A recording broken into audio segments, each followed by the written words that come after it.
salam bahasa Indonesia. Pada pagi hari ini kita akan belajar mata pelajaran Bahasa dan Sastra Indonesia kelas 9 SMP Mutiara Bangsa. Ya, mudah-mudahan Bapak berdoa dan selalu berharap kalian beserta keluarga dalam keadaan sehat walafiat, dan mudah-mudahan kalian tetap semangat dalam belajar dan mencari ilmu. Walaupun kondisi kita sekarang ini melakukan pembelajaran secara home learning atau via online, tapi semangat kalian dalam belajar harus lebih bersemangat lagi. Dan kita selalu berdoa mudah-mudahan kondisi pandemik saat ini segera berakhir, sehingga kita bisa melakukan semua aktivitas secara normal. Baik, kita akan mulai saja materi pada pagi hari ini. Namun sebelum ke materi, izinkan Bapak terlebih dahulu memperkenalkan diri Bapak. Karena ada pepatah yang mengatakan, tak kenal maka tak sayang. Untuk itu, izinkan Bapak memperkenalkan diri Bapak terlebih dahulu. Nah, ini sekilas tentang Bapak. Ya, nama Bapak Pak Nur Hasan, biasa dipanggil dengan Pak Hasan. Bapak mengajar mata pelajaran Bahasa Indonesia kelas 9 dan kebetulan menjadi wali kelas 9G. Nah, selama 1 tahun ke depan, kalian semua kelas 9 akan belajar bersama Bapak. Nah, ini kira-kira ya penampilan Bapak, wajah Bapak seperti ini.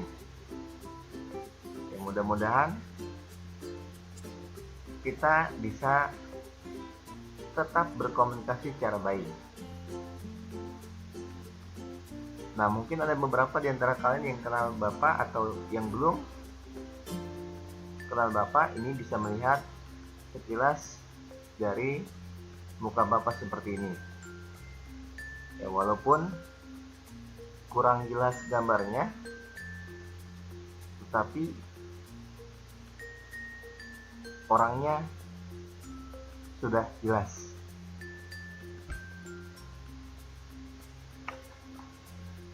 Oke, kita ke materi pada pagi hari ini. Kita belajar bahasa dan sastra Indonesia. Ya, sebelum ke materi, Bapak memberikan pengantar terlebih dahulu tentang bahasa dan sastra Indonesia. Apa sih bahasa itu? Nah, ini biasanya kalian tuh kebanyakan menyamakan antara bahasa dan sastra. Padahal kedua kata ini berbeda maknanya. Ya, jadi bahasa itu merupakan alat komunikasi. Alat komunikasi yang kita sering lakukan setiap hari. Kita berkomunikasi dengan teman, dengan guru, dengan orang tua, dengan saudara, itu menggunakan bahasa. Jadi bahasa itu sebagai alat komunikasi. Nah, pada tahun 1928, bahasa Indonesia ini ditetapkan sebagai bahasa nasional. Ya, yaitu ketika memperingati Sumpah Pemuda, bahasa Indonesia menjadi bahasa nasional. Nah, bahasa ini itu memiliki keterampilan. Jadi ketika kita belajar bahasa, itu kita mempelajari beberapa keterampilan. Di bahasa itu ada menyimak, ada berbicara, ada membaca, ada menulis. Jadi dalam bahasa itu ada 4 aspek, ya, 4 aspek. Menyimak, ya, kalian biasanya ketika belajar itu menyimak pidato, menyimak berita, menyimak informasi, dan sebagainya. Kemudian berbicara. Nah, dalam pelajaran bahasa itu kalian diajarkan berbicara, ya, berpidato, kemudian bercerita, kemudian ceramah, kemudian debat, dan sebagainya. Itu berbicara. Kemudian yang ketiga itu membaca. Makanya kadang-kadang guru memberikan kalian tugas untuk membaca teks, membaca cerita, membaca informasi, ya, membaca ilmu pengetahuan. Nah, itu tentang membaca. Kemudian yang keempat itu berbicara, itu menulis, ya, maaf, yang keempat itu menulis. Menulis itu kalian biasanya menulis sebuah novel, menulis sebuah cerita, menulis sebuah cerpen, yang menulis puisi, dan sebagainya.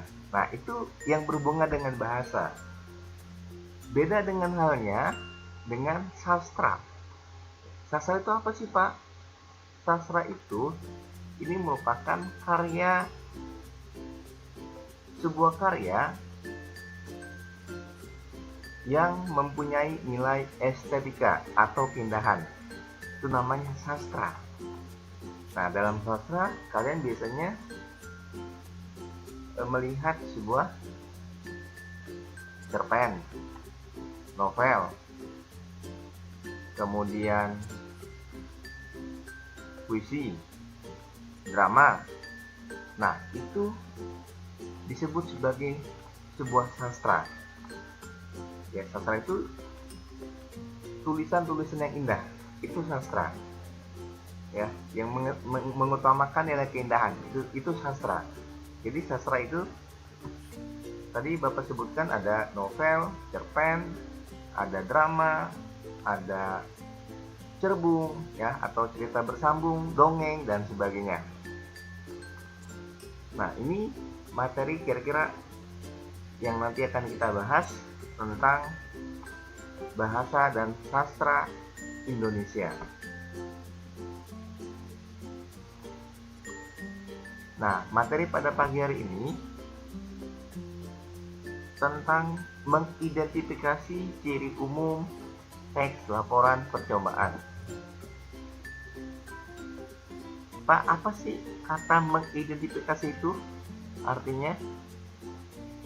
Nah, mengidentifikasi itu artinya mencari atau menemukan ciri umum tentang teks laporan percobaan.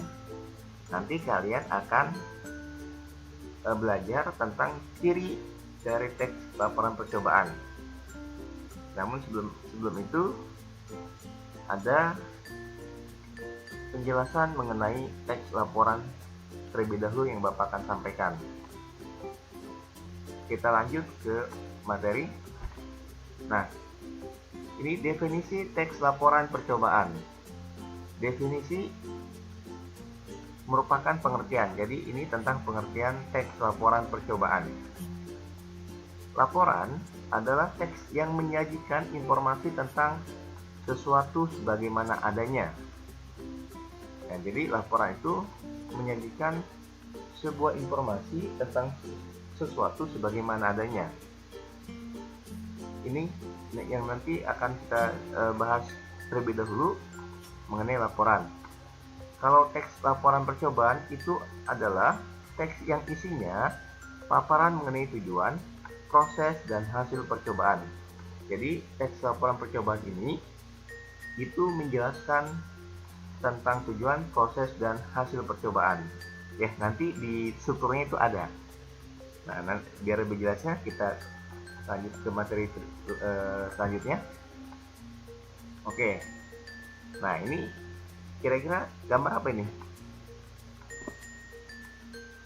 Nah, ini gambar sepeda ontel, ya, sepeda ontel. Sepeda yang zaman dulu ini sangat terkenal sekali, ya, bahkan dijadikan sebagai alat transportasi untuk melakukan perjalanan ke suatu tempat. Nah, ini yang belum tahu, ini gambar sepeda ontel dibentuknya seperti ini ya. Biasanya ini ada di banyak itu di museum Kota Tua, ya, Kota Tua Jakarta. Itu biasanya banyak yang terlihat sepeda ontel di museum Kota Tua sana. Baik, kita lanjutkan. Nah, ini kita membahas tentang membandingkan tulisan. Ya, ini membandingkan tulisan. Ini tulisannya tentang sepeda ontel, tetapi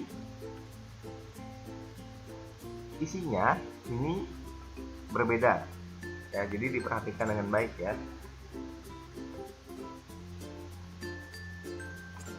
Teks 1, sepedaku termasuk sepeda ontel jengki yang tidak memiliki batangan. Besi berbentuk pipa yang menghubungkan stang dan tempat duduk. Tempat duduknya terbuat dari kulit. Warnanya hitam, namun sudah memudar. Ban depan sepedaku memiliki garis putih yang jarang ditemukan untuk ban sepeda. Ukuran ban sekitar 18 inci. Rem tangan depan dan belakang terbuat dari besi, bukan kabel. Bel sepeda khas berbunyi kring kring terletak di stang kanan. Sepeda ini kupakai untuk ke sekolah. Teman-temanku berkelakar bahwa aku seperti naik onta. Badanku yang kecil tidak cocok dengan sepeda yang besar. Saat mengayuh, kakiku yang pendek tidak sepenuhnya dapat mengikuti kayuhan. Kakiku menggantung di atas pedal bagian bawah. Nah, kira-kira ini termasuk jenis teks apa? Nah, nanti kita akan bahas ya. Oke, kita lanjut dulu ke teks yang kedua. Fixed gear adalah gear, gigi kaku yang menggerakkan sebuah sepeda ataupun kendaraan lainnya. Adalah bagian yang disebut drivetrain. Drivetrain sendiri merupakan gabungan berbagai komponen yang saling terhubung dan merupakan sistem penggerak sepeda yang terdiri atas pedal, lengan engkol, crankcam, gear depan, chainring, gear belakang, kok, dan tentunya rantai. Gabungan komponen di bagian pedal yaitu pedal, lengan engkol, dan gear depan. Rantai akan melingkari gear depan dan mengikatnya dengan gear belakang yang terhubung dengan roda belakang. Ketika pedal diinjak, lengan engkol akan mengikutinya, memutar gear depan yang tertempel, yang kemudian menarik rantai yang juga otomatis mengajak gear belakang untuk berputar. Dan karena ia menempel pada roda belakang, berputarlah roda itu dan meluncurlah kita. Nah, itu teks yang kedua. Satu lagi, teks yang ketiga. Sepeda adalah kendaraan beroda 2 atau 3, mempunyai stang, tempat duduk, dan sepasang pengayuh yang digerakkan kaki untuk menjalankannya. Salah satu jenis sepeda yang banyak digunakan hingga tahun 1970-an adalah jenis ontel. Yang tadi ontel ya. Sepeda ini bercirikan posisi duduk tegak dan memiliki reputasi yang sangat kuat dan bermutu tinggi. Rumah rantai tertutup dengan gigi yang tidak bisa diubah dan biasanya terdapat dinamo di bagian roda depan untuk menyalakan lampu. Sepeda ini juga dilengkapi rem drum untuk pengereman. Berbagai merek sepeda ontel dari berbagai negara beredar di pasar Indonesia. Pada segmen premium terdapat misalnya merek Spangers, Gazelle, dan Sunbeam. Kemudian pada segmen di bawahnya diisi oleh beberapa merek terkenal seperti Simplex, Burger, Telex, Hamburg, Raj. Nah, ini teks yang ketiga. Kira-kira teks apa ini? Ayo. Nah, sekarang pertanyaannya. Teks 1 termasuk jenis teks? Ayo, siapa yang bisa jawab? Teks 1 termasuk jenis teks. Nah, ini ada pilihan nih. Ada opsi nih, ada opsinya. Apakah teks laporan, teks eksplanasi, atau teks deskripsi? Nah, masih ingat kan? Teks eksplanasi, deskripsi, kalian pernah belajar di kelas 7 atau kelas 8 mengenai teks ini. Yuk, sekarang kita bahas satu persatu. Yang pertanyaan satu dulu ya. Teks 1 termasuk jenis teks. Oke, sekarang kita kembali ke teks 1 dulu.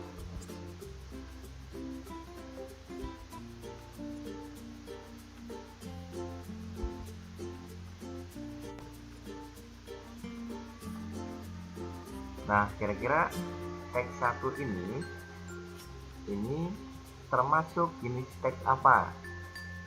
Apakah laporan, eksplanasi, atau deskripsi? Baik, sekarang kita bahas.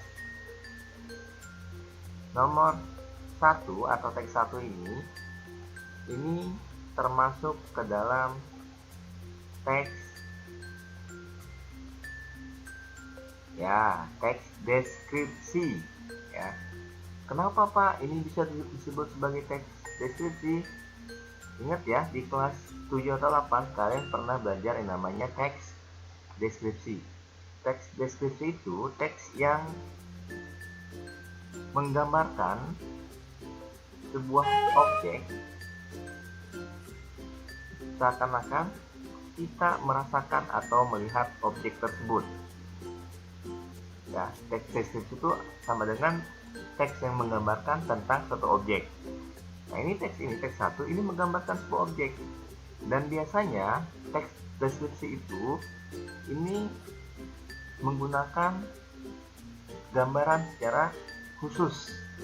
Jadi teks deskripsi ini menerangkan sebuah objek yang lebih khusus. Nah, di sini dibicarakan tentang sepeda.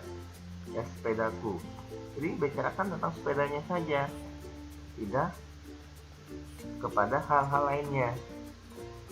Dan di sini jelaskan sepedaku termasuk sepeda ontel jengki, berbentuk pipa, menghubungkan stang tempat duduk, tempat duduknya terbuat dari kulit warna hitam namun memudar. Nah, itu dideskripsikan, ya, dideskripsikan. Nah, ketika kita membaca sebuah ini seakan-akan kita melihat objek atau benda tersebut. Nah, ini namanya teks deskripsi ya. Lanjut, sekarang kita lihat teks yang kedua. Nah, teks 2 kira-kira teks apa ini? Yuk. Nah, teks kedua ini disebut sebagai teks eksplanasi. Nah, kenapa Pak eksplanasi? Ayo, masih ingat nggak apa itu teks eksplanasi? Teks eksplanasi itu ya, teks yang menjelaskan sebuah fenomena alam, baik gejala alam, ilmu pengetahuan, sosial atau budaya. Ya, jadi teks eksplanasi itu ini tentang fenomena alam, dan teks eksplanasi ini yaitu yang menjelaskan tentang sebuah proses, ya, bagaimana atau mengapa kejadian tersebut bisa terjadi. Contohnya ya, tentang gunung meletus, tentang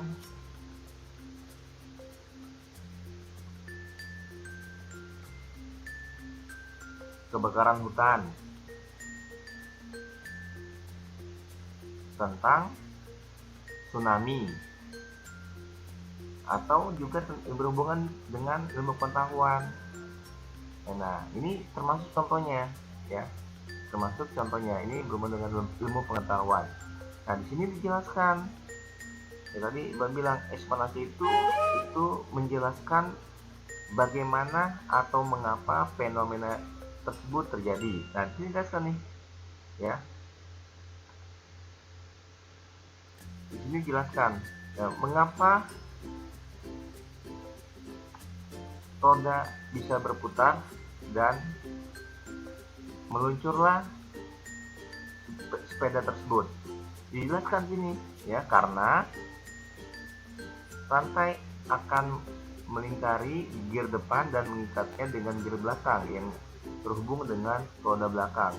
Ketika pedal diinjak, lengan engkol akan mengikutinya memutar gear depan yang tertempel, yang kemudian menarik rantai yang juga otomatis mengajak gear belakang untuk berputar.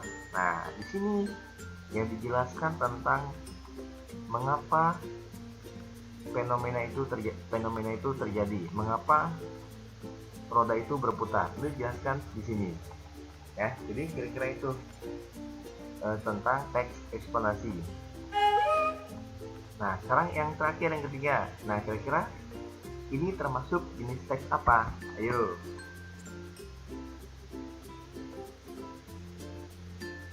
Ya, berarti udah jelas ya. Ini tinggal satu, ini termasuk jenis teks laporan. Ya, laporan.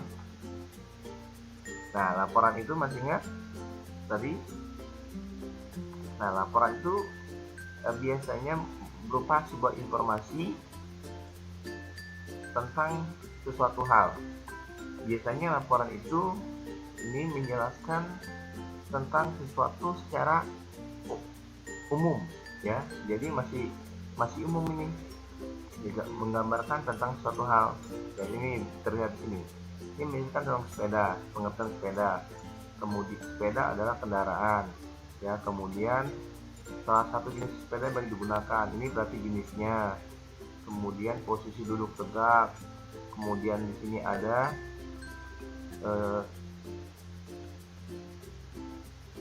bagian dari sepeda sampai ke merek. Nah, ini masih umum ini, ya. Makanya ini disebut sebagai teks laporan. Nah, itu ya, mudah-mudahan kalian bisa membedakan antara laporan, eksplanasi, dan deskripsi, ya.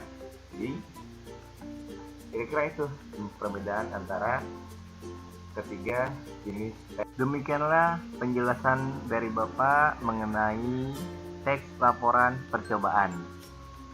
Kita lanjut ke pertemuan berikutnya. Terima kasih.